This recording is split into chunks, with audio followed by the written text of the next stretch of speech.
За анхтаа ирчихсэн. Ажиллаж байна. Маргааш шалаг эрдэнэ яваад Хөсгөл аймгийн бүтэн дайрах ажил маань дуусж байгаа. Тэгэхдээ энэ ард харагдаж байгаа шатхууны нөөцөөс 1989 он хүртэл Хөсгөл аймгийн ханх сумаар бас шатхууны импорт авдаг байсан. Тэгээд Монгол Улсын ерөнхий сайд ирэхэд аймгийн засгийн дарга Төмөрбаатараас хүсэлт тавьсан.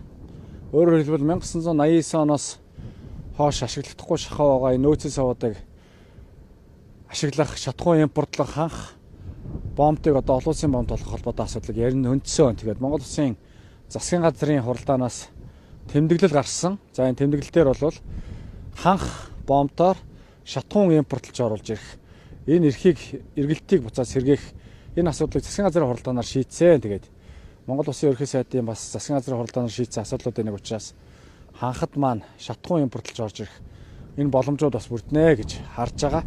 Зарим иргэдийн хувьд бол одоо алдах юм бол далай бохирдно гэдэг асуудлыг хөндөж байгаа. Тэгээд аливаа зүйл стандарт хадгалалт хамгаалтын асуудлууд бол чанд мөрдөгдөх ёстой. Тэгэхээр тэрнээс нэг хайгаад ах юм байхгүй бах.